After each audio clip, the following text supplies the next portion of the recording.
a iniciar entonces las presentaciones y las presentaciones la inicia Sebastián, que el tema de Sebastián es parvovirosis porcina y yo tengo por acá la presentación que ya se las voy a compartir. Dame un segundo, Sebastián, yo la pongo por acá. Listo. Ahí estamos viendo las diapositivas. Todavía no, profe. Todavía no. Hola, buenas tardes. Hola. Hola, no escuché. Oye, qué buenas Ya, tardes, ¿cómo profe, está? ya. Buenas tardes, bien, gracias a Dios.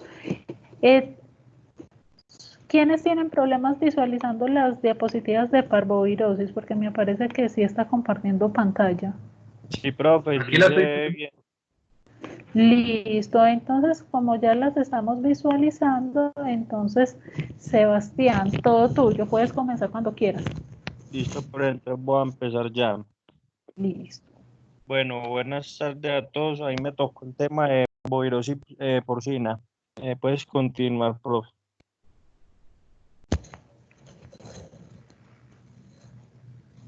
Yo ya la pasé, ¿no les Bueno, ha pasado a ustedes? sí. Dale. ¿Qué es la parvovirosis porcina? Es un virus del género parvovirus que se encuentra a nivel mundial en todas las producciones porcinas. Esta enfermedad está localizada principalmente o afecta principalmente al embrión o al feto, provocando un fallo reproductivo en las cerdas.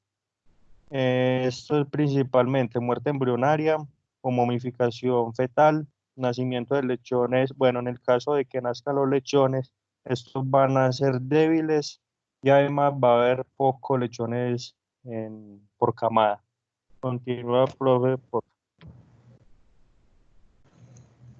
Bueno, la transmisión o cómo se contagia en vía fecal oral, también con aguas contaminadas, las cuales han estado en contacto con secreciones de abortos de las cerdas, también por alimentos contaminados con heces o con orina. Este virus puede encontrarse también en superficies o en objetos que han estado en contacto con las heces. En ocasiones el macho puede también eliminar el virus por el semen.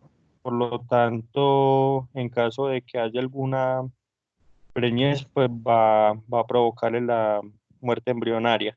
Y en cerdas gestantes puede pasar vía intraplacentaria infectando a embriones o a los fetos.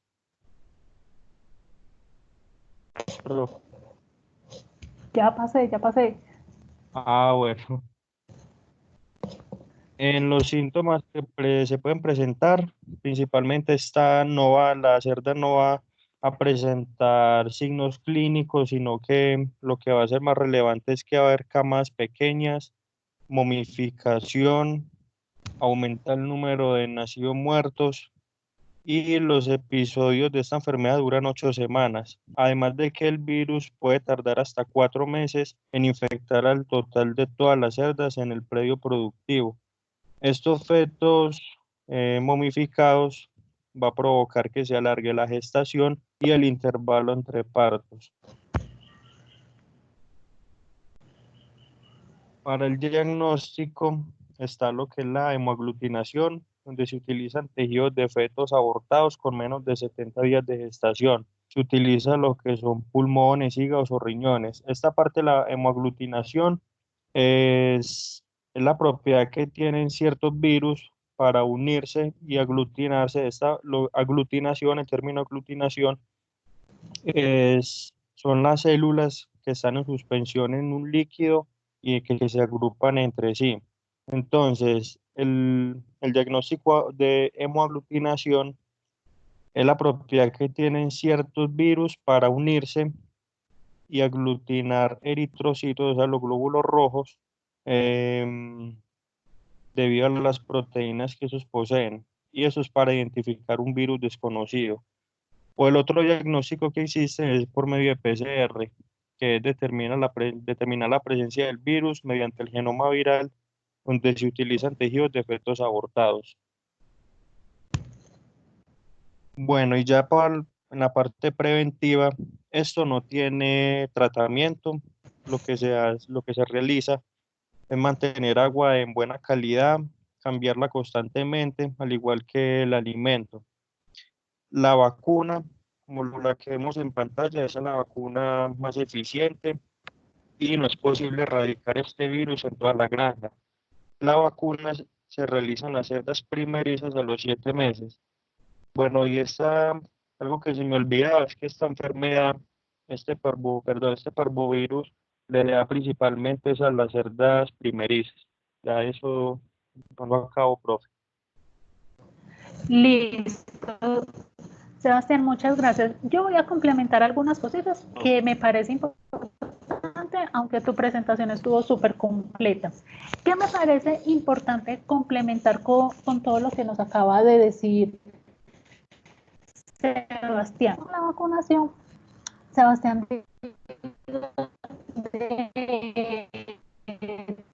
tiene razón, mira, vacunación en un sentido, digamos, lógico para poder hacerlo. Como es una enfermedad que va a ir estando como y haciendo reabsorciones embrionarias en esas implantaciones que se logren ejecutar, entonces lo que usualmente se hace es a esas 15 o 20 días antes de ser cubiertas, 15 o 20 días antes de ser cubiertas, y digamos que como Sebastián lo mencionó, las primerizas son como las más susceptibles, por eso es como esa etapa de los 7 meses. ¿Qué pasa? Cuando logramos, mediante la mejoría genética, tener hembras que llegan a una pubertad un poco antes, pues esa vacunación se puede generar un poco antes. Entonces, eso es como lo que hay que tener en cuenta en relación con eso de los 7 meses de edad para la vacunación.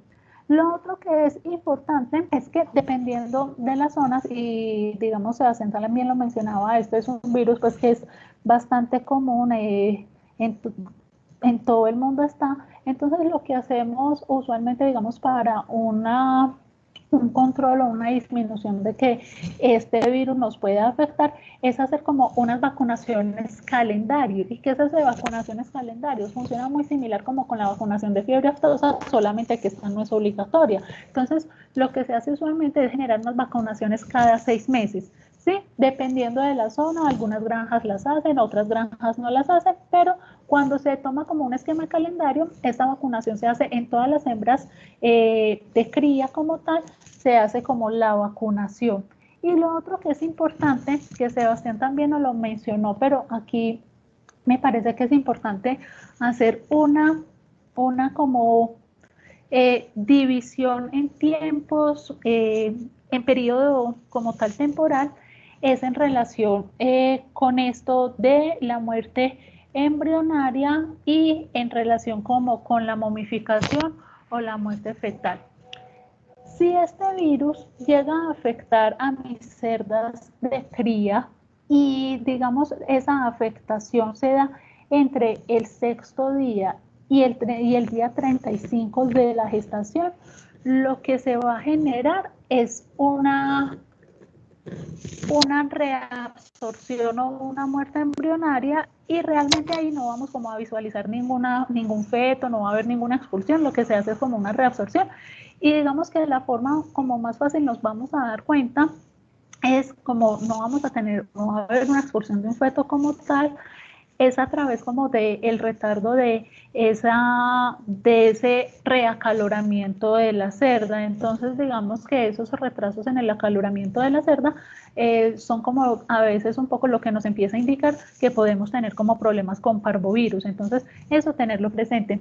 Si por el contrario, digamos que la infección se da como entre el día 35 de la gestación y el día 70 de la gestación, ahí sí lo que va a ocurrir es principalmente esta momificación, ¿cierto? Los feticos se van a morir, se van a momificar y digamos que en el momento o en la fecha probable de parto, pues al momento del nacimiento, pues lo que vamos a obtener son unos fetos momificados como tal. Entonces, cuando tenemos momificaciones, digamos que este es uno de esos diagnósticos diferenciales.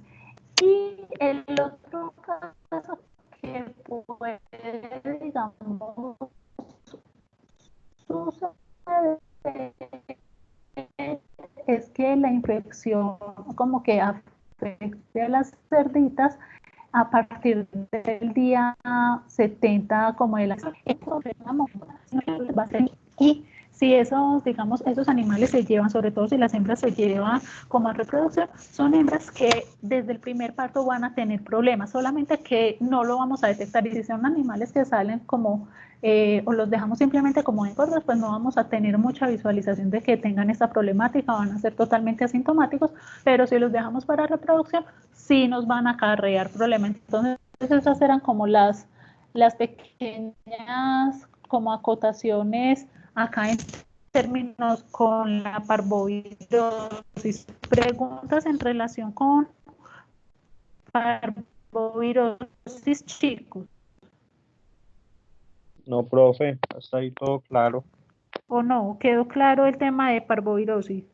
Sí, Perfecto, entonces miro, sí, entonces ya ahí estamos Alejandro, José Darío, José Luis, Juan Felipe, Karina, Manuel, listo, entonces ya llegó María Camila, es quien continúa, que el tema de María Camila es síndrome reproductivo y respiratorio porcino, o más conocido pues como a nivel coloquial como el PIRS.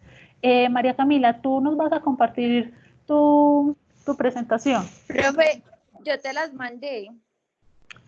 Ah, me la acabaste de dar. Sí, es que no sé cómo colocarlo viendo de la pantalla. Pues yo intenté, pero no. Dame un segundito que me descargue. O Que si me dicen cómo, profe. No, espérate que yo ya aquí la estoy descargando. Ya aquí me está descargando. Dame 2 segunditos que esto finaliza. Que me acabo de llegar. Deme 2 segunditos que termine la presentación. Que pues no la he visto, pero está como un poquito pesada todavía. Está ahí descargando. Ya está descargando, pero entonces mientras descarga, no, ya descargó, ya, listo, entonces no hay problema. Dame. ¿Logran ver las diapositivas del síndrome o no?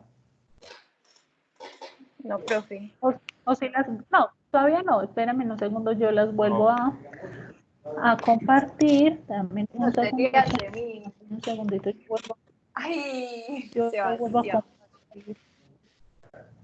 Vuelvo a compartir por acá. ¿Cómo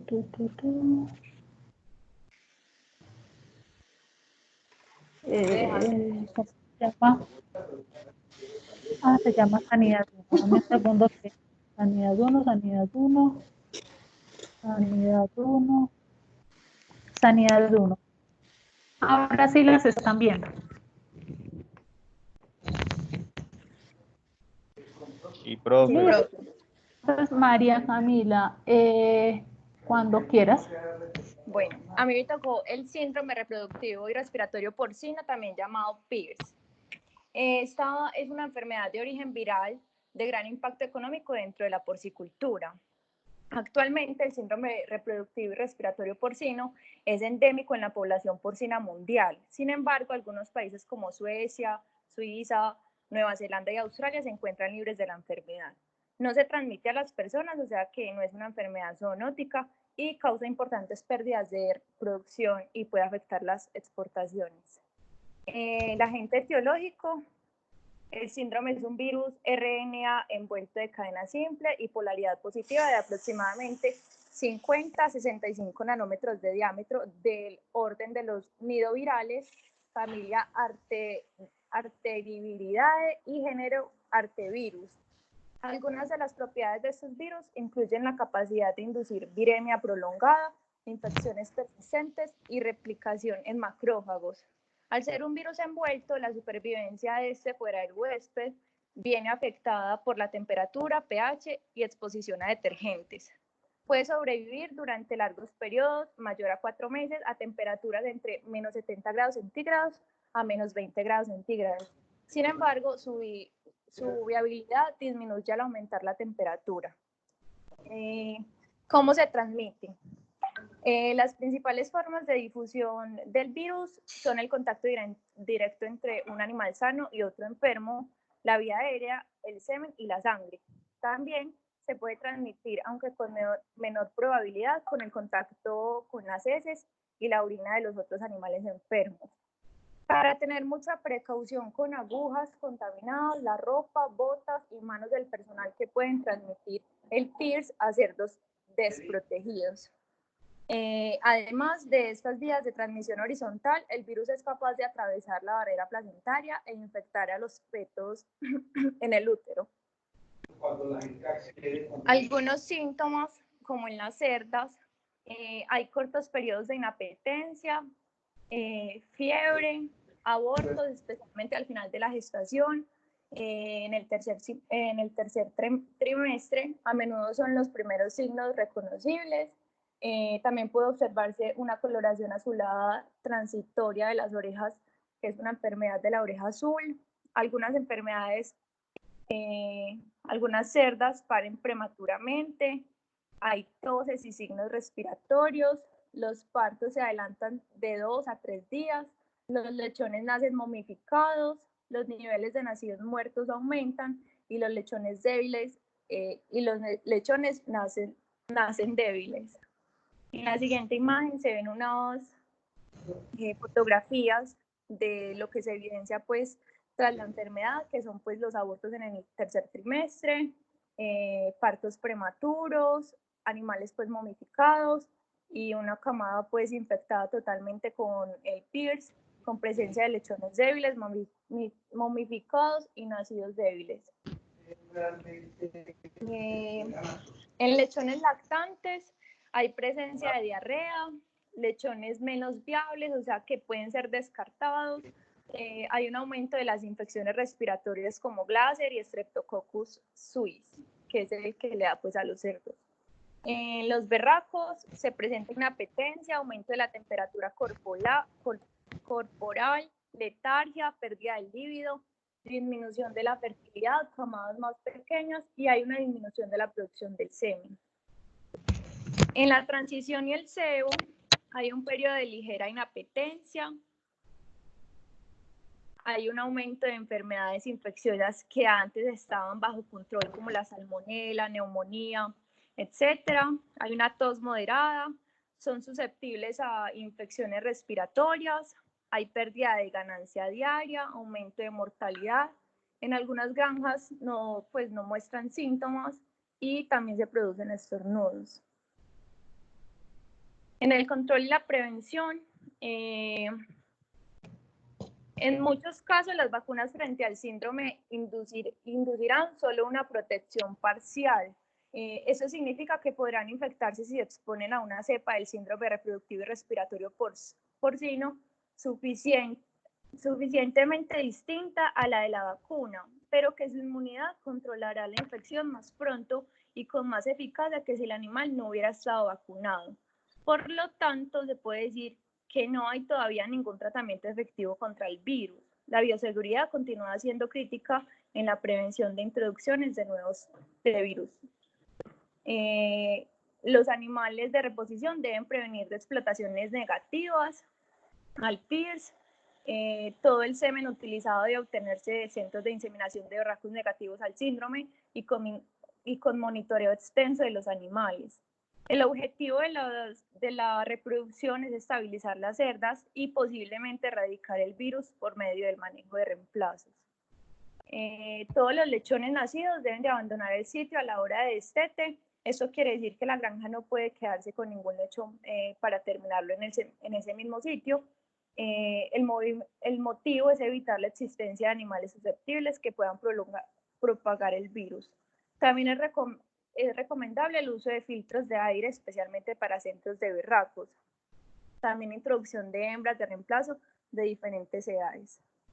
Hay una bioseguridad externa, que es la entrada de personas y vehículos de transporte. En la entrada de personas, la granja deberá disponer de un vestuario con clara definición de dónde va la ropa sucia y dónde va la ropa limpia. Los vehículos de transporte de ganado, lo ideal sería pues poder controlar su limpieza y desinfección ya que hay que asegurar un perfecto secado entre cargas, que es el mejor método de evitar que se conviertan en potenciales contaminantes. Listo, María Camila. Muchísimas gracias por tu presentación. Aquí es importante también, digamos, y no sé si se dieron cuenta que en las diapositivas de María Camila, en algunas iba como colocando unas cositas en negrilla, que son como los aspectos como más relevantes que tenemos que tener en cuenta a la hora de afrontar esta patología. Esta patología, si bien evidentemente digamos que la forma más visible por la cual empezamos a detectar o a sospechar de PIRS en nuestras granjas es principalmente por esos partos prematuros. Las cerdas usualmente son bastante regulares, es decir, digamos que todas las hembras en gestación, casos esporádicos, son bastante regulares en esos periodos de gestación. Los bovinos son sus 270 días, las cerdas con sus 114, 115 días y así. Cuando a una cerda tenemos la seguridad porque tenemos los registros adecuadamente y le hemos hecho adecuado monitoreo a esas gestaciones, entonces podemos estar seguros que la fecha de inseminación o la fecha de cubrición la tenemos correcta y llevamos eso a la fecha probable de parto. Si esos partos se nos empiezan a adelantar sin cumplir como el término, eso es signo característico y signo de alerta en mayúscula para poder empezar a sospechar de esta enfermedad. Porque las momificaciones, y digamos que acá hay algo diferencial con las momificaciones que genera el parvovirus. Esta enfermedad también genera genera momificaciones en esos fetos, pero las momificaciones cuando es por parvovirus se dan en una etapa más temprana, desde el día 70. Aquí las momificaciones se empiezan a dar desde el día 90 aproximadamente, ya cuando el feto casi que está todo estructurado. Y acá básicamente entonces cuando se da el proceso de nacimiento, vemos fetos momificados mucho más grandes que si los comparáramos con los fetos momificados a causa del parvovirus. Entonces, digamos que eso también es como importante a la hora de uno irse direccionando por una o por otra patología. Esto yo se lo subrayé porque, digamos, desde la parte microbiológica, que es un virus de RNA que pertenece a los artevirus y demás, digamos que dentro de la parte microbiológica es muy importante, pero acá, digamos que en términos prácticos, eso para nosotros se vuelve importante porque todos los virus que son de RNA o con envoltura de RNA son mucho más resistentes que los virus de DNA. Y esa es, digamos, una de las grandes problemáticas. Entonces yo por eso acá como que les subrayé o les puse en negrilla a la presentación de María Camila la gran capacidad de supervivencia que tiene este virus y esa es la gran problemática y parte por la cual se nos dificulta mucho manejar y hacer el control de esta patología. Entonces por eso se los coloqué en negrilla. Lo otro que es, digamos, también relevante en relación con esto fue esto acá, que también lo puse en negrilla, solamente que como acá la letra está blanca, pues no sé si se note mucho, pero es eso, el signo, digamos, clínico clásico que nos abre a nosotros los ojos y nos dice, ojo, que PIRS puede estar generando afectaciones en sus granjas, es ese adelanto de partos. Es como porque las momificaciones nos hacen dudar mucho, a veces nos confunden mucho con parvovirus principalmente, pero ese adelanto de partos sí es bastante característico en relación. Y acá, digamos que en relación con estos temas de bioseguridad y de prevención y control, lo quería mencionar ahorita con parvovirus, pero lo voy a mencionar ahora con PIRS, y es que hay unas prácticas que cotidianamente se hacen que en algunos casos dan resultados, en otros casos no dan resultados. Hay mucha literatura como al respecto de las prácticas o de una práctica que les voy a mencionar. Hay mucha. Profe, Hola. Ay, perdón, ¿qué? ¿Quién iba a hablar? Hola, hola. María Camila, ¿ibas a decir algo? ¿O Karina?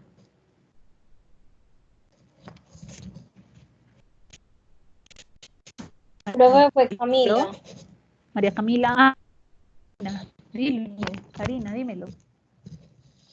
profe, yo hace rato ya hablando, es que había silenciado el micrófono. Ah, dímelo. Hace rato estaba ya hablando. Profe, que había Cuéntanos. leído que tenía, en una parte decía que no tenía vacuna y en otra parte decía que sí tenía vacuna, pero que como la cepa cambiaba, podía afectarlos porque no necesariamente tenía que ser la misma cepa de la vacuna. Entonces eso ahí no quedó como muy claro. No te preocupes.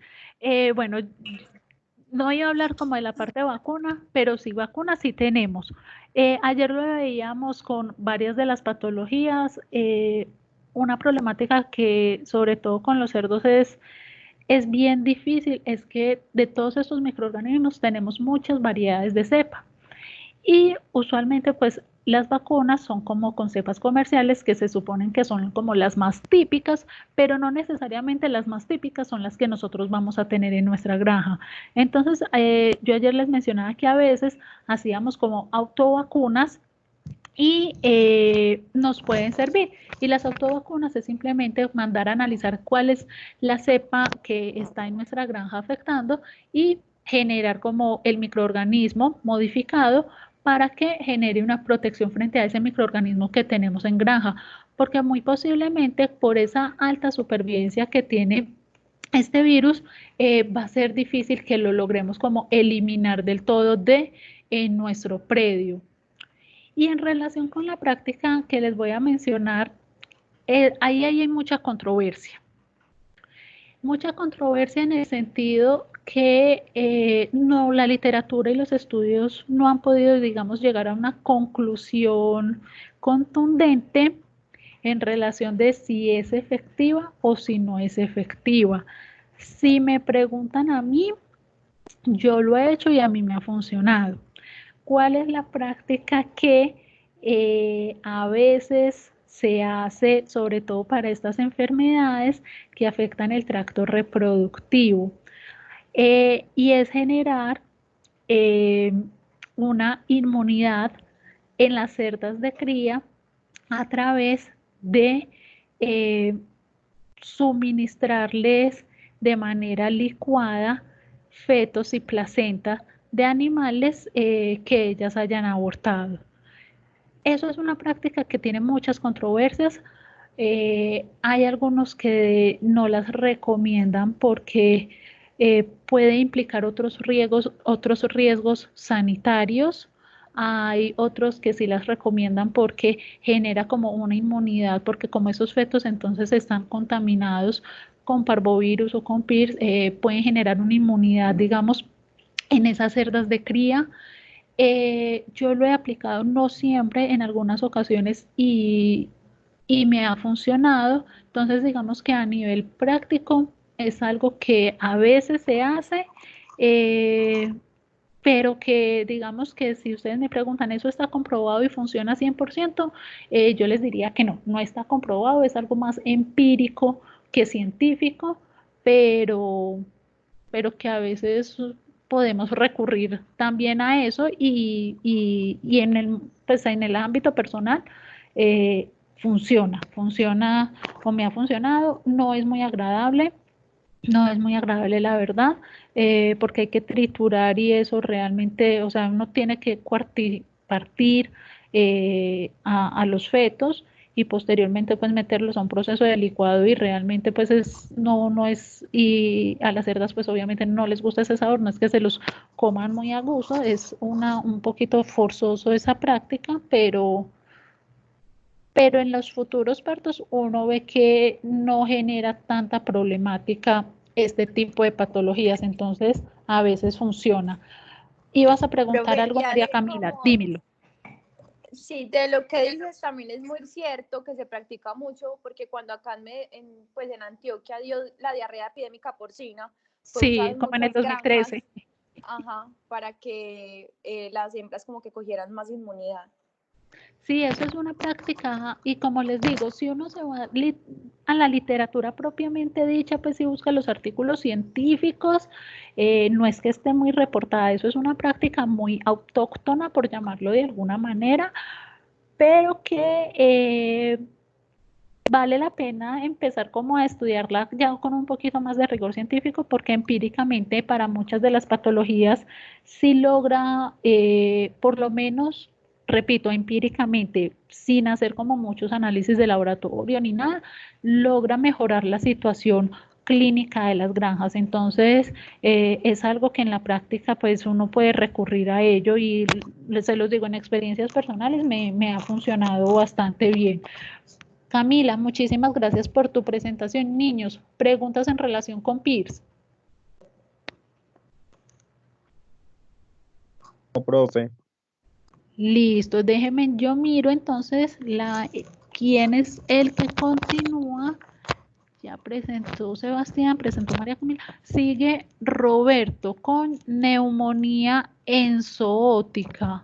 Entonces, dame un segundo, Roberto. Yo te comparto las diapositivas que tú ya me las habías enviado y yo ya las tengo acá en el computador. Dame un segundito, ya se las voy a compartir.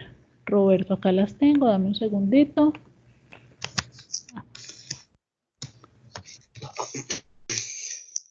Vamos a compartir las diapositivas. Aquí lo tengo, aquí están. Y déjame, yo pongo esto más grandecito para los compañeros. Ahí logran ver las diapositivas.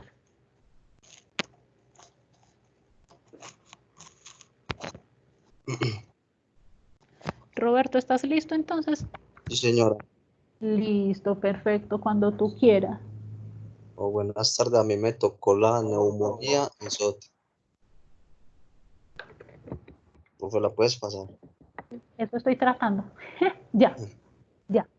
Bueno, No, la ya. neumonía enzootica es por una bacteria de la familia Mycoplasma y, profe, no sé cómo le leer. Hiponeumonía. Bueno, está ampliamente difundida por las poblaciones porcina y es endémica en la mayoría de las granjas de todo el mundo. Siempre ataca el epitelio ciliado de las partes inferiores de cada lóbulo pulmonar. Las infecciones por esta bacteria es una enfermedad respiratoria crónica que puede estar acompañada por tos seca y no productiva. La neumonía enzootica suele presentar una elevada morbilidad y una baja mortalidad y afecta profundamente la ganancia media diaria de peso y la conversión alimenticia.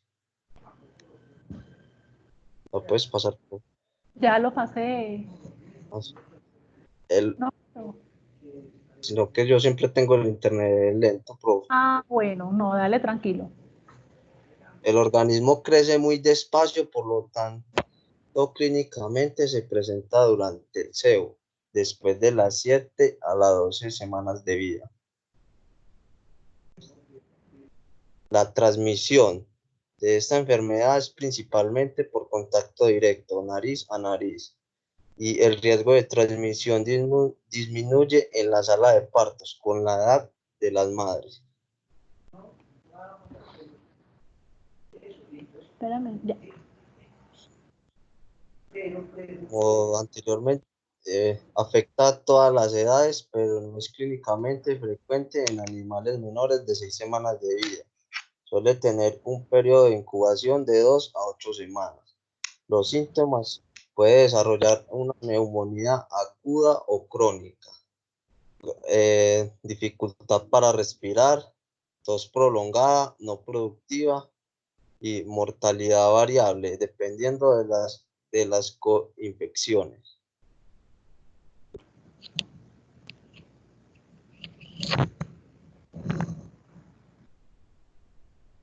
Las causas. Se transmite por la entrada de cerdos portadores. Puede diseminarse por el aire hasta 9.2 kilómetros si las condiciones climáticas lo permiten. El organismo muere rápidamente fuera del cerdo, sobre todo en condiciones secas. Bueno, el aumento de la enfermedad clínica se asocia con los siguientes factores. Naves demasiado anchas para una buena circulación de aire, temperaturas variables y aislamiento deficiente. Velocidades de aires variables, enfriamiento. Niveles altos de dióxido de carbono y amoníaco. Niveles elevados de polvo y de bacterias en el aire. Movimiento de cerdos, estrés, mezcla de animales, especialmente animales de diferentes edades. Alojamiento en Profe, la puede pasar ya, que no. Dame. Ah, bueno, lo que pasa es que pensé que no sabes, lo de las enfermedades, digamos, concomitantes como Yesqui, espérate, veré, ya lo pasé. El control y la prevención. Más del 2,5% de la población porcina necesita tratamiento individual. En brotes agudos o en granjas endémicas hay que considerarse los siguientes factores. Medicar estratégicamente los cerdos en los periodos de máximo riesgo. Inyectar antibióticos a los cerdos más afectados.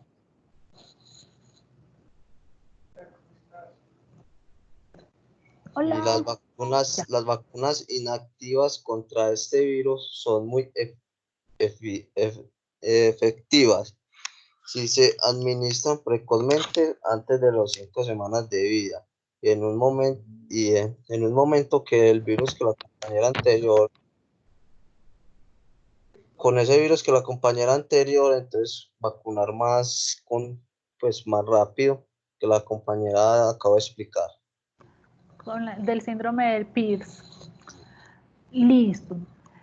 Roberto, muchísimas gracias. Niños, aquí en relación también con esta patología, con la neumonía enzootica, es importante también tener en cuenta como algunos aspectos. ¿Qué aspectos? Ay, espéreme, porque yo no sé yo qué presentación le di a esto. Voy a ver mejor así porque no sé, la otra presentación a veces es incómoda. Cuando Roberto nos decía que el microorganismo que, digamos, está como asociado o que genera esta patología respiratoria es el Mycoplasma hiponeumonía. Dentro de los micoplasmas hay muchísimas variedades y hay otro micoplasma que también afecta mucho a los cerdos, que es el Mycoplasma eosinoviae. Estos dos micoplasmas usualmente viven como junticos, es decir, si hay Mycoplasma hiponeumonía, generalmente por ahí escondidito también está el Mycoplasma eosinoviae. ¿Y qué pasa? Que como también viven muy junticos, a veces es común que aparte o que se empiecen a mezclar otros signos clínicos muy, muy característicos. Entonces, en este caso de la neumonía enzootica, Roberto no lo mencionaba, genera toda una serie de signos respiratorios, una tos seca, un decaimiento. Evidentemente, como afectas principalmente, digamos, a estos animales jóvenes, el retardo del crecimiento va a ser bastante notorio y son animales que, digamos, que en lugar de pasar 7 semanas en el precebo, 6-7 semanas en el precebo para poder irse al cebo, son animales que se quedan en esta etapa de recría 9-10 semanas y eso conlleva un gasto importante en incremento sobre todo de esa alimentación de los animales. Entonces, ese problema con esos costos alimenticios, esos costos medicamentosos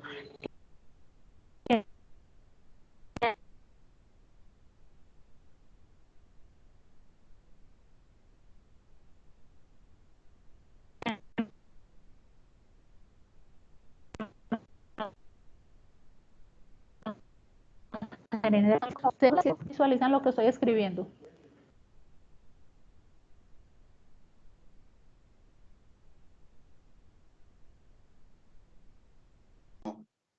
¿No ven lo que estoy escribiendo en la diapositiva? Ya sí. Dios, yo no. Sí, profe.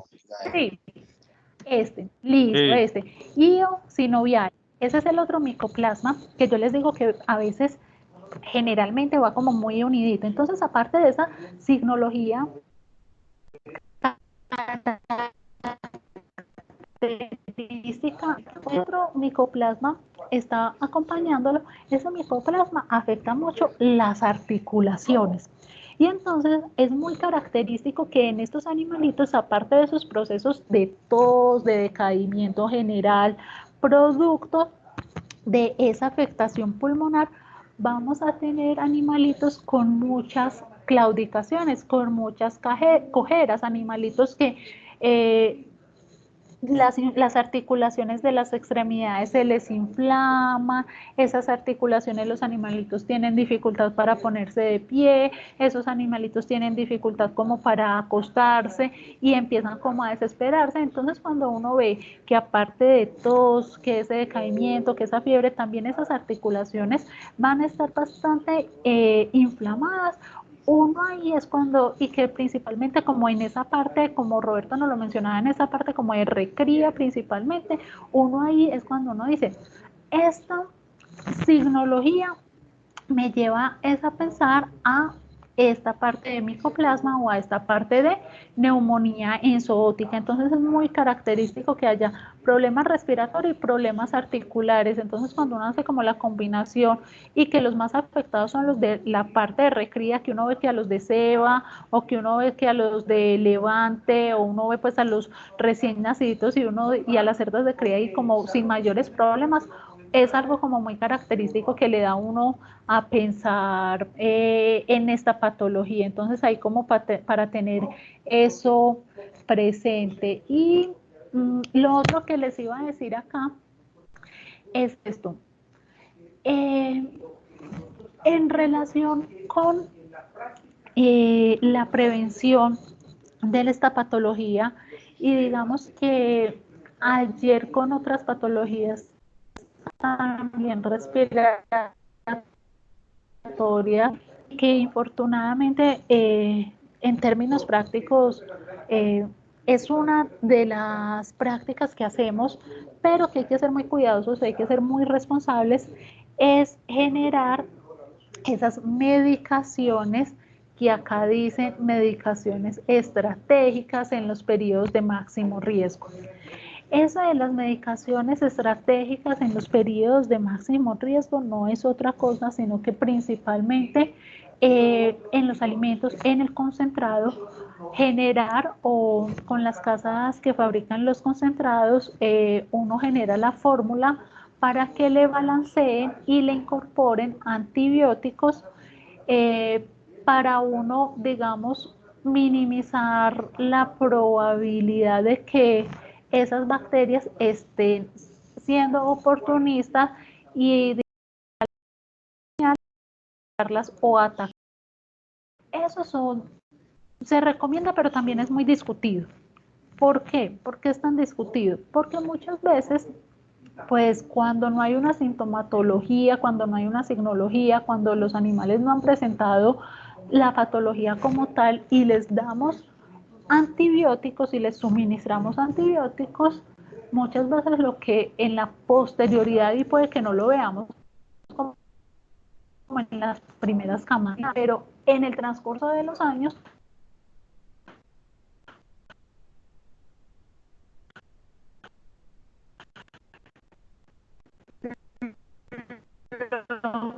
para esta crisis o esos aspectos de la resistencia y seguir protegiéndonos como antes de que aparezca la enfermedad, lo que hacemos en la práctica muchas veces es con las empresas que nos comercializan o que nos venden los concentrados, en esas formulaciones, digamos que hacer rotaciones y les pedimos a las empresas que elaboran los concentrados, pues de acuerdo a la necesidad puntual de las granjas, que nos roten los principios activos de los medicamentos que solicitamos que se nos incorporen en esos concentrados. Entonces, eso de medicar estratégicamente es algo que en la práctica se hace, es algo muy común. Eso básicamente lo que hacemos es hablar con las casas comercializadoras y generar como una fórmula especial para cada una de las granjas. Es una práctica bastante cotidiana,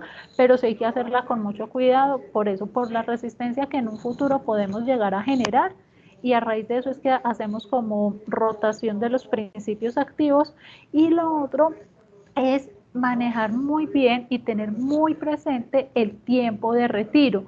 ¿Qué pasa? Por ejemplo, con esta patología no tenemos tanto problema porque el punto o los periodos de máximo riesgo igual son en estos animales de recría, y los animales de recría, digamos, todavía no van a salir a comercialización para consumo humano. Pero cuando colocamos o solicitamos que haya medicamentos o antibióticos en esos concentrados, principalmente en animales que ya están en ceba, sí tenemos que ser ahí cuidadosos. ¿Por qué? Porque usualmente el periodo de ceba de los cerdos es de 7 semanas, 6, 7 semanas. Y algunos medicamentos tienen tiempo de retiro, es decir, no los podríamos llevar a faenado antes de 35 días. Entonces, 35 días es un mes. Si el animal está en la parte del cebo 6 semanas, casi que tenemos que ser muy cuidadosos que ese medicamento solamente lo podríamos suministrar en la primera semana y media que ese animal está en ceba. Más adelante no es prudente porque entonces lo que vamos a generar es un retardo en la salida a comercialización de esos animales, y un retardo en la salida para la comercialización de esos animales implica tener más tiempo los animales en granja, y tener más tiempo los animales en granja implica uso de la infraestructura, implica más alimentos, implica más mano de obra, entonces implica un incremento bastante significativo en el costo para el mantenimiento de esos animales. Entonces, esas prácticas de medicar estratégicamente o no medicar, realmente sí tiene que ser muy bien planeada, y digamos que todo el mundo en la granja tiene que ser consciente de en qué momentos realmente vamos a suministrar esos medicamentos para no generar una prolongación en la estadía de los animales en granja. Preguntas hasta este momento, chicos, en relación con neumonía zoótica o en relación con las otras patologías que hemos visto. No, profe, hasta ahora todo bien. Listo. Entonces, vamos a continuar. Terminó la presentación Roberto. Entonces, ahora nos va a compartir el tema de salmonelosis José Darío. Yo ya tengo la presentación de José Darío y ya se las voy a compartir. Denme un segundito que la estoy aquí organizando. Pues organizando no, sino buscándola en los archivos que tengo abiertos, que José Darío ya me la había mandado. Acá la tengo, acá está. Ya se las... Y listo. José Darío, cuando tú quieras. Listo, profe. Listo. Bueno, a mí me tocó la salmonelosis en porcinos. ¿Qué es? La salmonelosis es una infección que frecuentemente afecta el aparato intestinal. La salmonelosis en cerdos, la gran importancia es la capacidad de reproducir intoxicaciones alimentarias en el hombre. O sea, la salmonelosis es una infección que le da a partir de la carne del cerdo una intoxicación al hombre. El agente. La salmonelosis porcina es causada por una bacteria de género Salmonella sp. En los porcinos esa enfermedad es casi siempre causada por la Salmonella choleraeus. Cólera suis. La pasa por favor. Ya. Bueno, la transmisión. La salmonelosis se contrae mediante el consumo de alimentos o líquidos derivados de animales infectados o contaminados por las heces de un animal o personas infectadas. O sea, la transmisión se da sí, por heces o orinas de animales que se consumen los cerdos. Bueno, los síntomas son temperatura alta, diarrea con sangre, pérdida de apetito, neumonía y tos.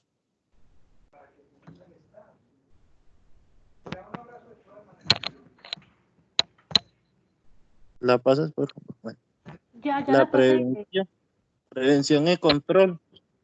Mantener un origen de reposición. O sea, cuando se van las cerdas se van las cerdas se van como a cambiar. Disponer de cuarentena en caso de introducir. Mantener control de roedores, insectos y pájaros. Y evitar entrar animales domésticos a la granja porcina, pues.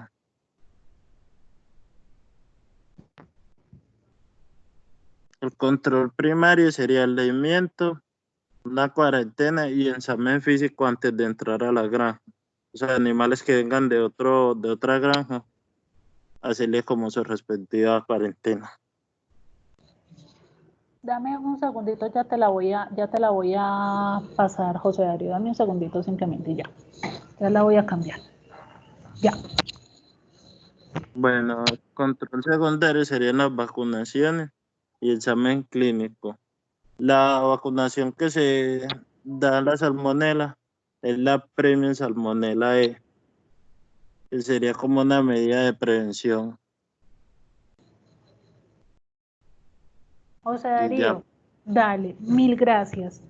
Aquí con la salmonela pues no me voy a detener mucho tiempo tampoco, pero sí hacer como hincapié en algunos puntos que José Darío nos compartió. Importantísimo, importantísimo de la salmonela. La salmonela es una bacteria que si bien es fácil de destruir, si bien pues no es como la bacteria que uno diga que es muy complejo, que es muy resistente y demás, sí es una bacteria que está en todos lados y que destruimos una, pero por cada una que destruimos aparecen 20 más. Entonces es una bacteria de muy fácil replicación y es una bacteria pues que está en casi que todas partes. ¿Sí? ¿Cuál es la gran importancia? Y esto José Darío hacía hincapié y realmente es fundamental.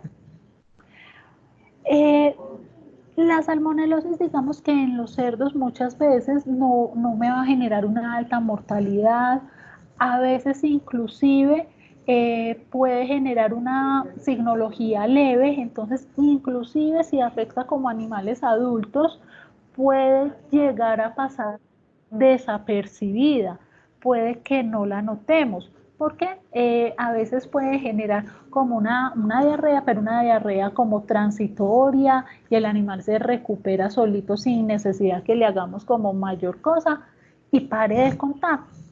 El problema viene sobre todo cuando esos animales tienen esta bacteria en su interior, son llevados a sacrificio y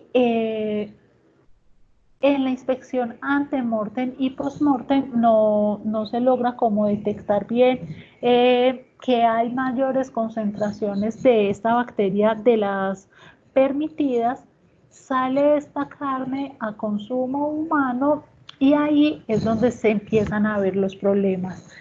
Yo aquí quiero hacer una diferenciación. En las enfermedades transmitidas por alimentos y principalmente pues en las enfermedades transmitidas por productos cárnicos, hay tres tipos de enfermedades. Unas que son las infecciones alimentarias, que cuando hablamos de infecciones alimentarias porque nosotros nos comemos el microorganismo y el microorganismo propiamente dicho va a generar daño en nosotros. ¿Sí? Que eso, digamos, a veces ocurre, a veces, ahorita lo podemos hablar un poquito, en el caso sobre todo de infecciones parasitarias cuando nos llegan a afectar a nosotros, un poquito hablando de cisticercosis, que es como el otro problema grande. Y otro grupo de enfermedades alimentarias bien importantes son las intoxicaciones alimentarias. Y las intoxicaciones no es que, o sea, nosotros ingerimos el microorganismo, pero el microorganismo como tal no es el que va a causar el daño. El microorganismo va a generar una serie de toxinas y esas toxinas o ese veneno que él genera para defenderse es el que nos va a generar el daño a nosotros.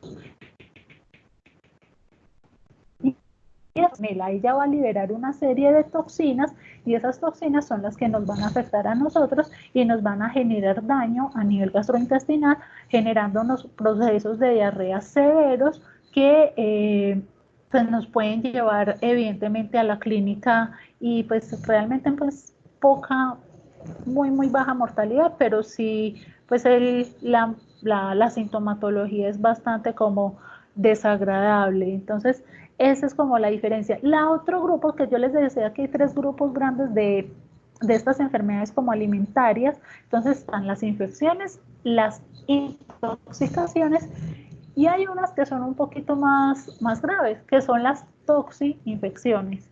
Y las toxinfecciones es cuando nos comemos el microorganismo y aparte el microorganismo genera daño, pero el microorganismo también tiene capacidad de liberar toxinas, entonces esas toxinas también nos generan daño. Entonces cuando estamos ante la presencia de esos microorganismos que tienen esa capacidad de generar daño por ellos mismos y por la generación de toxinas, es cuando hablamos de toxinfecciones. El otro punto importante en relación con la salmonelosis es, me voy a ir, dame un segundito, aquí, con la prevención y control. ¿Qué pasa con la prevención y control? Digamos que en relación con los roedores, la gente cada vez es más consciente que los roedores, no solamente por salmonelosis, sino por otro tipo de enfermedades, pueden ser portadores, leptospira, también brucela, salmonela, a veces también el propio como aspergillus cuando hablábamos un poco de bovinos y demás. Entonces esos roedores, la gente cada vez más es como un poco más consciente de mantenerlos alejados, lo mismo con los pájaros y digamos con los insectos o con los vectores, pero hay a veces unos animalitos que por las dinámicas sociales es complejo. Y esos hermosos animalitos que yo amo también con locura, pero que a nivel productivo son bastante complejos, son estos, los animales de compañía y principalmente los perros también son hospedadores o también pueden albergar este microorganismo. Y muchas veces de las granjas, por el cuidador o por los propietarios o por lo que sea, muchas de las granjas tienen.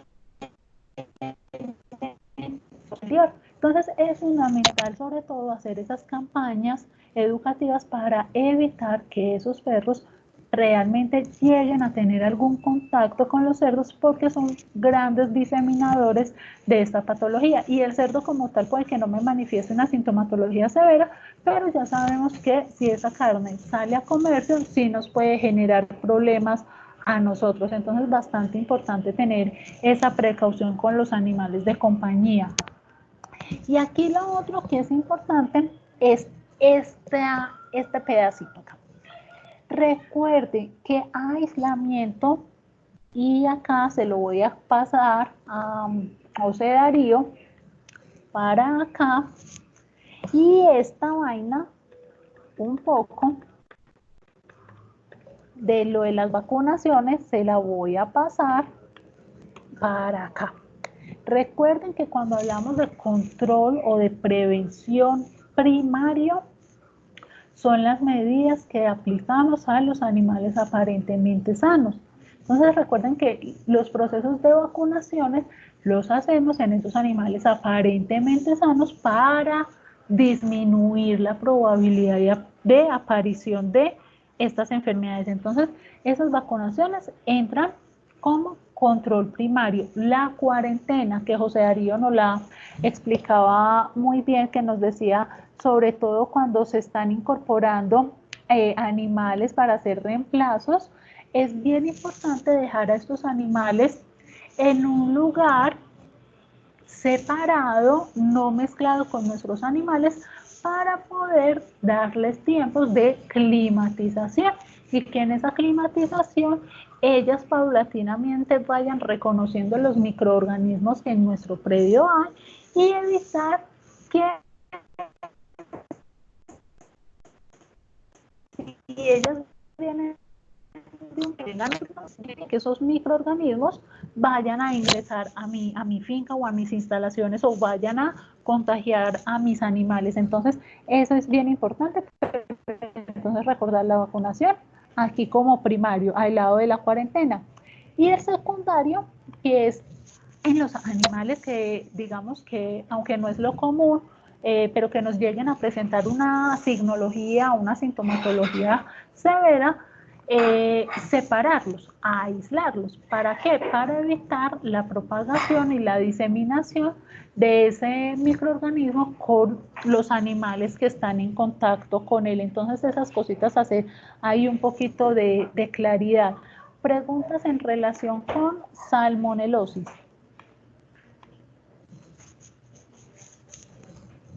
¿O quedó claro No, salmonelosis? profe.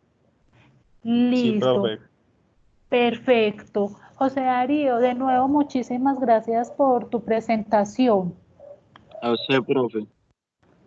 Vamos entonces ahora con Danilo. ¿Qué Danilo tiene? Ah, no, espérate, no, perdón, no vamos con Danilo, me equivoqué. Vamos con Alejandro. ¿Qué Alejandro tiene ascariosis y que Alejandro ya solucionó el problema del micrófono que ayer tenía? Entonces, déjenme, yo aquí tengo la presentación de Alejandro para Buenas tardes, ¿ya me escuchan? compartírsela. Sí, Alejandro, sí te escuchamos. Bueno. Por eso yo te escucho, no sé si los compañeros. ¿Los compañeros escuchan a Alejandro? Sí, profe. Sí, sí. Listo. Alejandro, cuando quieras. Bueno, buenas tardes. Mi tema fue la ascariosis porcina. Entonces, bueno, ¿qué es? La ascariosis es una parasitosis de gran importancia, tanto por su frecuencia de presentación como las repercusiones en la parte clínica y en la parte económica también. Esto se dan los cerdos infestados por Ascaris sum, que es el agente que infecta. Profe, puedes pasar, por favor. Listo. Es una infestación causada por la presencia y acción de Ascaris sum, como dije anteriormente. Se da principalmente en los animales más jóvenes. Los estados larvarios actúan fundamentalmente a nivel del hígado y pulmón, y los adultos en el intestino delgado. Bueno, clínicamente se traduce por un retardo en el crecimiento y algunas veces con problemas digestivos, respiratorios y nerviosos. La transmisión es por el suelo y la infestación es por vía oral. Podemos Un segundito, pasar. dame un segundito, Alejandro, ya. Listo, el contagio. El contagio se da más que todo por la ingestión de huevos, larvados e infestantes, los cuales se pueden encontrar en el agua, en alimentos, adheridos a la piel de las mamás, en las camas, en los pastos, bueno, etcétera. Alejandro, dame un segundito. Adherido a la piel de las mamas, que no es ahí lo mismo que De las adherido a la mamas, piel sí. de las mamás, es decir, adheridos a la piel de esa glándula mamaria. Sí, sí, ¿Listo? sí. Listo. Ya los síntomas, entonces, sigamos con la otra. Los síntomas, entonces ahí, como se ve en la imagen, se entra pues vía oralmente por los huevitos que se encuentran más que todo en las heces de los animales. Se va primero que todo por la parte de la laringe, va primero a atacar a los pulmones y ya luego se deposita en el intestino delgado, que es más o menos como al 12º día de haber ingerido este huevo. Bueno, ¿cuáles son los síntomas? Diarrea sin sangre o moco, deshidratación, cerdos peludos, crecimiento lento y pérdida de peso. Hablando un poquito como de la morfología, la longitud del macho se sitúa más o menos entre los 15 y 31 centímetros, mientras que la hembra más o menos de 20 a 49 centímetros. La morfología de ellos pues son huevos, después son unas larvas y ya después adultos. Los huevos, más o menos para que la hembra ya deposite los huevos e infestes más o menos a los 14 a 21 días, que ya puede infestar y dar huevos, y ya más o menos a los 60 o 62, a los 60, 62 días se ve en el popó de los animales, se pueden analizar los huevos. Bueno, seguimos por favor. Listo, el diagnóstico clínico. En los animales que afecta de 3 a 5 meses, la enfermedad puede ser sospechada por la signología descrita, por las condiciones ambientales que favorecen la transmisión. El diagnóstico de la ascariosis por estados adultos puede realizarse con mayor precisión por la observación de vermes, pues de estos parásitos que son como unas lombrices pues largas, que han sido eliminadas por las heces por cerdos parasitados de forma natural. Durante las primeras etapas de la enfermedad pueden verse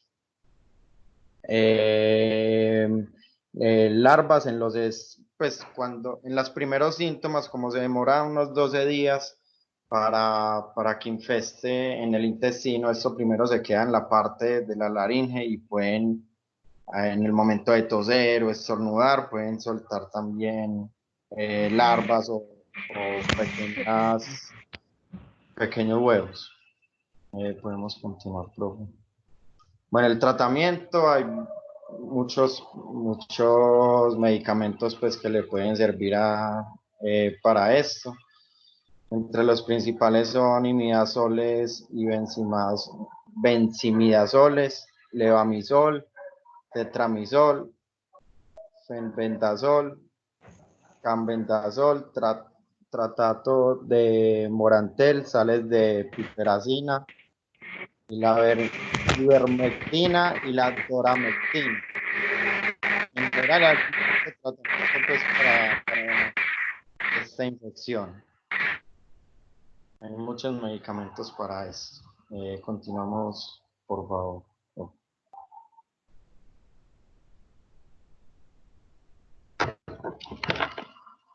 Hola. Aló. Aló. Siguen viendo las diapositivas. Profe, aló, se me fue. ¿Ya me escuchan? No, sí, te escuchamos. Ah, bueno. ¿Aló? Bueno. ¿Me escuchan a mí? Ya ¿Y ven las me diapositivas? escucharon hasta dónde. ¿Aló? Se Sí, aló. escuchó todo. Ah, bueno. Entonces, bueno, medidas de prevención y control primarias, más que todo, es la asepsia de los predios. Si están en el medio ambiente, al aire libre, los cerdos, hay que tener mucho cuidado, pues, que no sea en un lugar arenoso, porque en esos lugares, húmedo, porque en esos lugares, y húmedo, perdón, porque en esos lugares se reproduce más fácil esta larva y hay contagio de esta. También si están confinados pues los cerdos, también tener un correcto procedimiento de asepsia. Se recomienda pues tener un excelente programa de desparasitación para ellos desde un principio y en las épocas exactas para evitar esta larva. Medidas de prevención secundarias, pues ya como ya les dije anteriormente, hay varios medicamentos con los cuales se puede tratar este parásito. Y ya como medidas de prevención terciarias,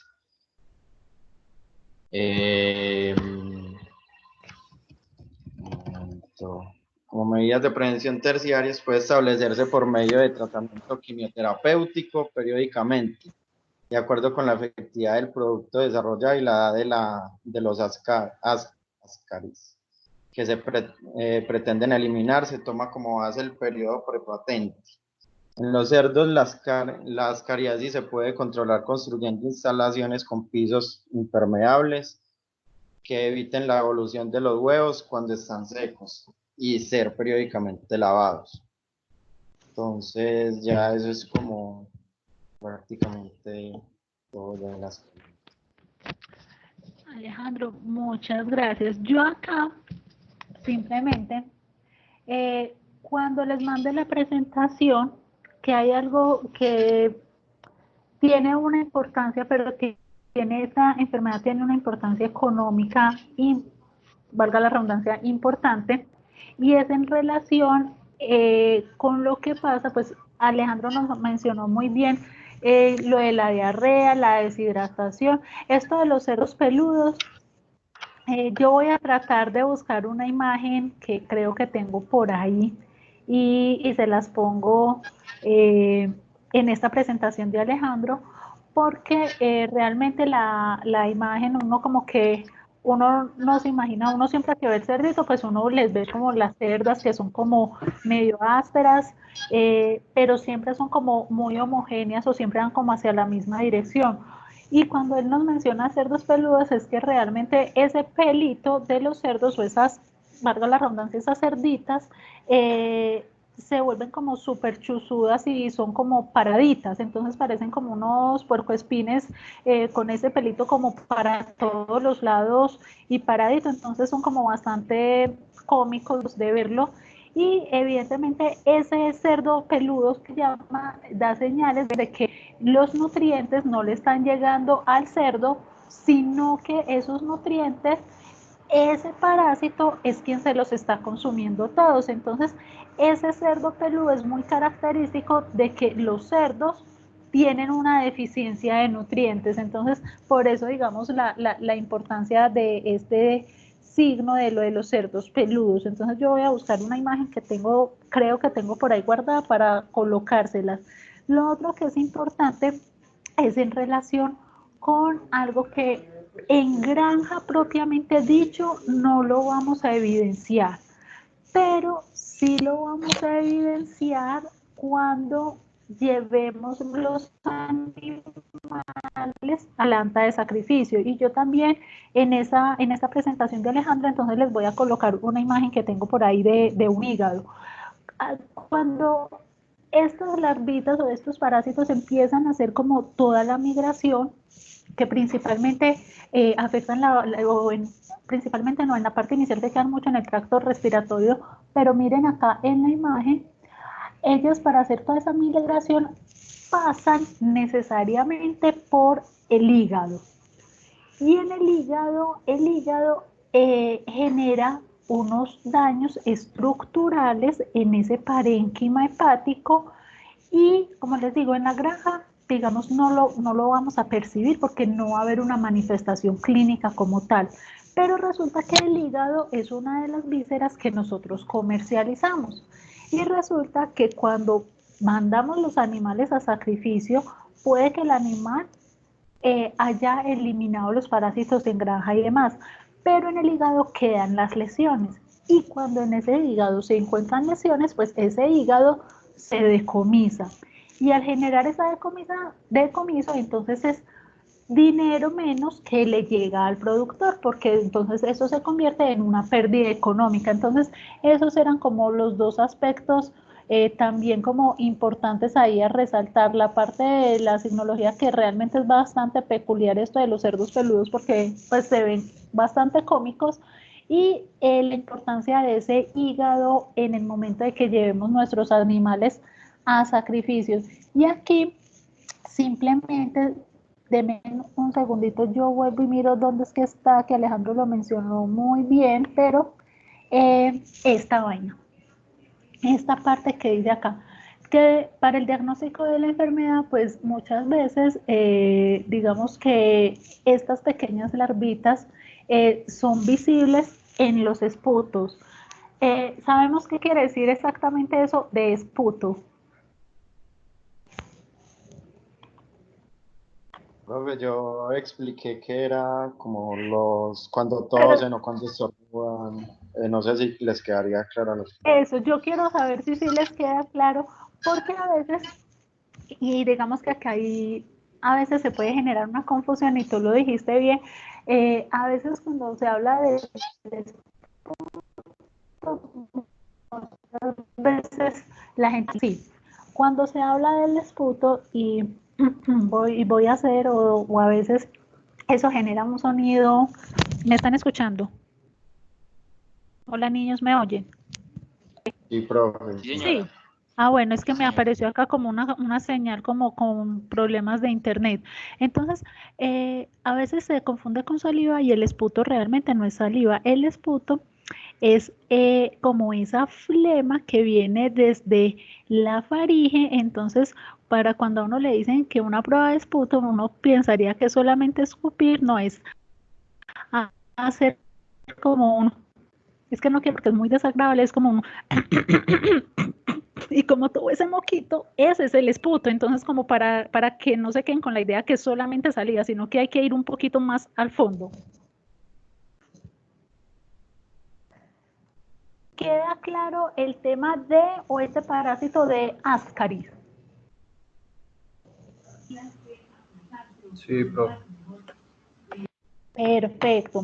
Entonces, ahora sí, vamos a continuar con Danilo, que Danilo tiene el tema de cisticercosis. Y yo también, Danilo, yo tengo tu presentación, qué pena que no la tengo por acá abierta, yo la tengo.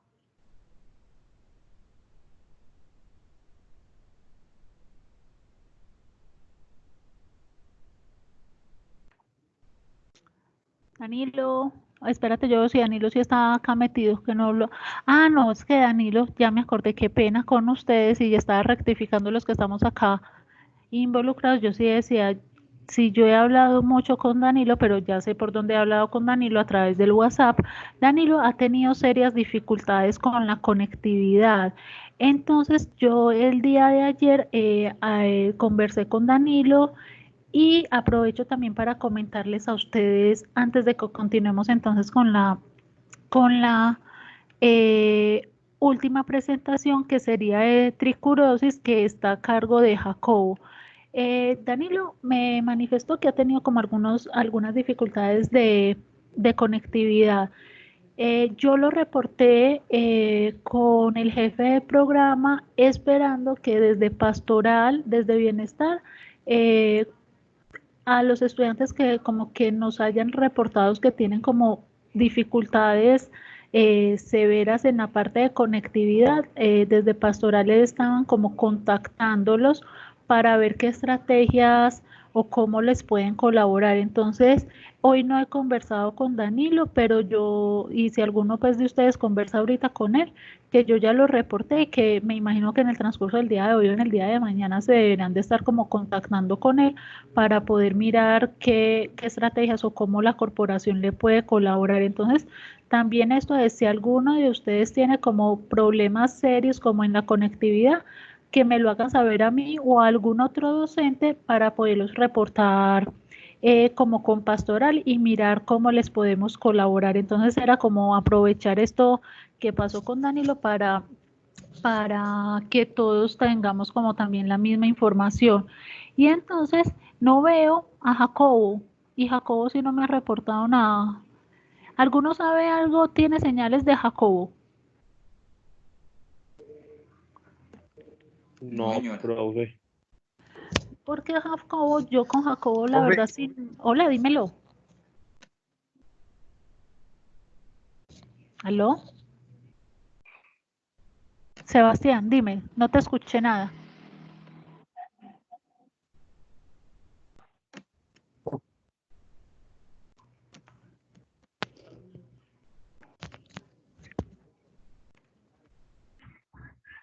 Profe, Hola, ahora sí escucho.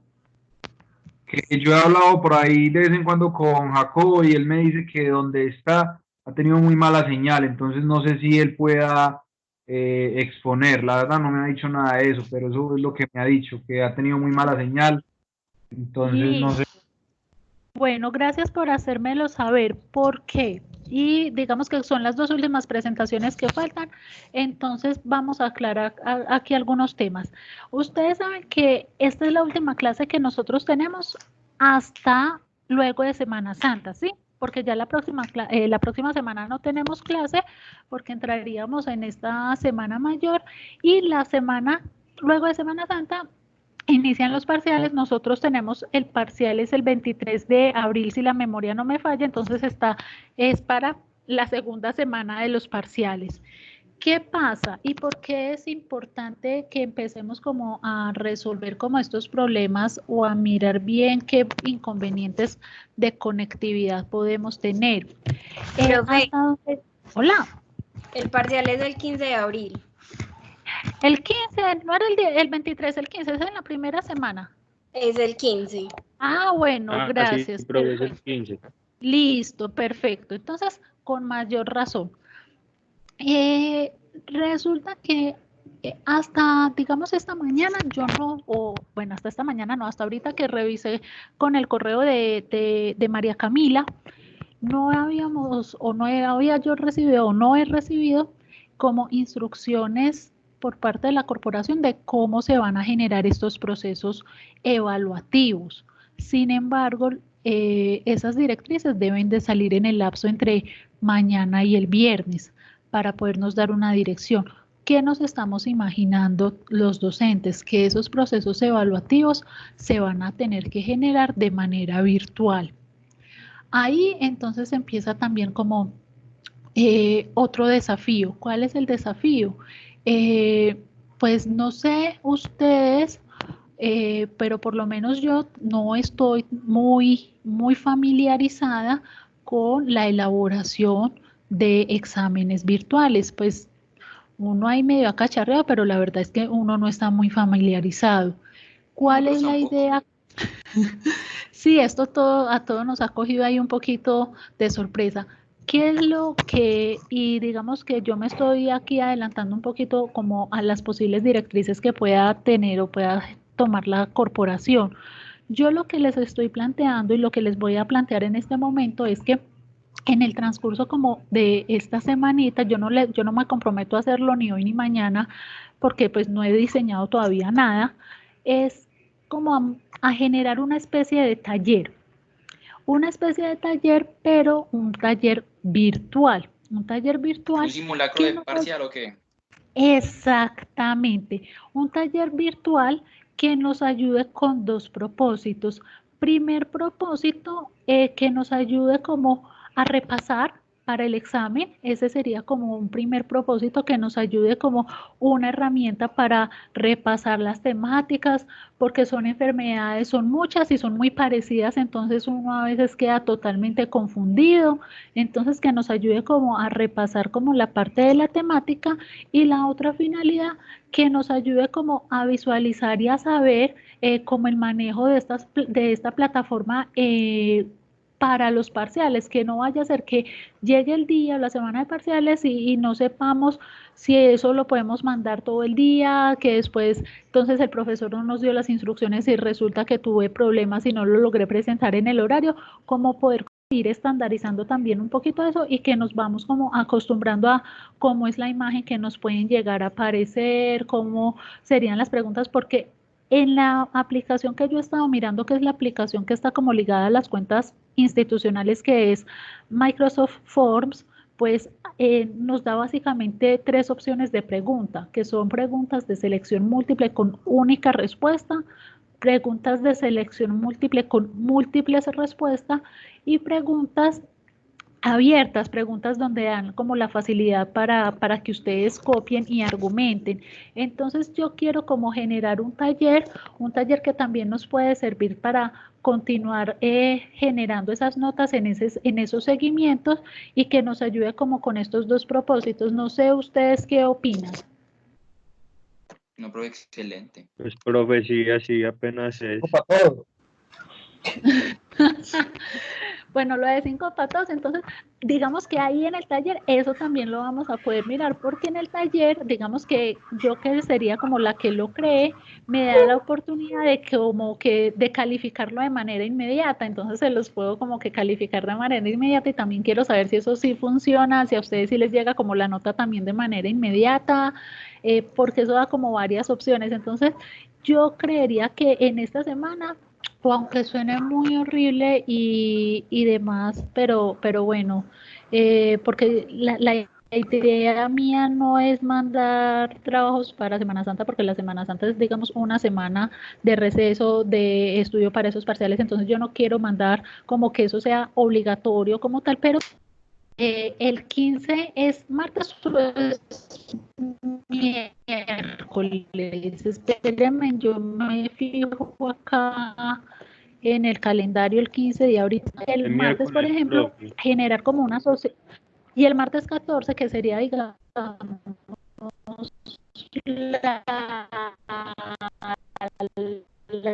la primera clase, generar como una socialidad. Se reportan notas, o que cuando la revisión pues fue pocas, pues luego esa socialización volver como a generar correcciones hechas para poder que quede la nota adecuadamente registrada, y hacer como en esa clase del martes como un pasito también, o una aclaración de dudas en general de la temática. ¿Les parece que lo hagamos de esa manera? Sí, profe. Listo, entonces yo le voy a escribir a Jacobo para ver si también entonces como está de acuerdo como que lo reporte, pues, o que le mande la información como para ver cómo solucionamos, porque me preocupa sobre todo en lo relacionado con los parciales, porque no sé, me da la sensación, o puede surgir que la corporación diga, pues si no reportaron problemas de conectividad como en los parciales, entonces ya si todo el mundo está teniendo problemas, o que surja pues algún otro inconveniente. Entonces, como para curarnos en salud, yo le voy a escribir a Jacobo, y si alguien tiene el teléfono de Jacobo, pues que le diga que me escriba al WhatsApp. Yo creo que les compartí mi número celular, que yo no tengo ningún problema para poder como solucionar esos inconvenientes. Preguntas, dudas, inquietudes. No, profe, todo claro. Listo, entonces chicos, como siempre ha sido un verdadero placer compartir con todos ustedes. Voy a finalizar entonces la grabación de la clase, y de aquí en el transcurso de la noche les mando al correo electrónico los 2 enlaces, el enlace para quienes les funcione el enlace de Teams, y el enlace de la clase que lo monteo a YouTube y quedo atenta a cualquier inquietud y a cualquier pregunta. Profe, Profe. las presentaciones, tú nos las mandas al correo, las montas por acá. Listo, las presentaciones del día de hoy se las mando. Yo ahorita que hubo una que no les compartí, pero que vi que Juan Felipe ayer la compartió en el chat, fue la de Juan Felipe, la de colibacilosis. Yo ahorita me fijo que no sé si todavía me aparecen, debe de haber quedado ahí guardada en el chat. Yo ahorita me fijo y la descargo y les comparto las presentaciones de los compañeros del día de hoy. Las del día de ayer solamente me faltó compartir la de Juan Felipe, el resto ya se las envié y ya se las compartí. Listo, profe, muchas gracias. Profe, y Profe, falta la las mía de también, que no se la he enviado. Ah, bueno, cuando me la envíe se las envío. Y profe, y no las de sé, bovinos. las de bovinos. Ah, bueno, las de bovinos, recuerden que con las enfermedades de bovinos tuvimos algunas dificultades. ¿Cuáles dificultades? Que ustedes no hicieron las presentaciones, muchos de ustedes. Entonces, los que no hicieron las presentaciones, evidentemente yo no tengo presentaciones. De quienes sí hicieron presentaciones, yo sé y se las compartí, Manuel me mandó nuevamente la presentación. De quienes sí las hicieron, les agradecería si me las vuelven a enviar. Yo en esos momentos yo como que las había guardado y demás, pero de verdad no he podido mirar bien dónde las tengo. Entonces, si me las vuelven a enviar, se los agradezco para yo mandar todo junto en un solo correo. Profe, y Profe, si yo le también quedo puedes debiendo mandar todos los nombres de las enfermedades de bovinos para pues uno buscar las presentaciones que no hayan.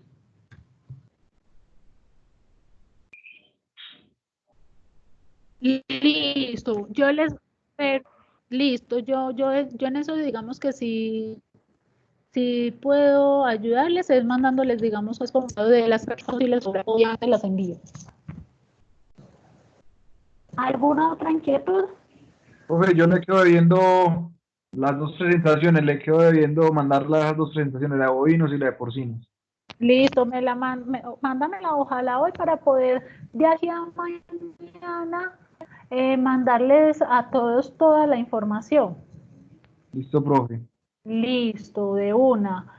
Bueno, chicos, entonces, si no hay más preguntas, ahora sí, les repito, como siempre es un verdadero placer escucharlos, compartir con ustedes. Ahora sí voy a detener la grabación y nada, si cualquier duda me escriben al correo o al WhatsApp, que saben que estoy atenta a colaborar dentro de lo que pueda. Listo, profe, muchas gracias. Bueno, Profe, profe, muchísimas gracias. gracias. Chao. Feliz tarde. Hasta luego.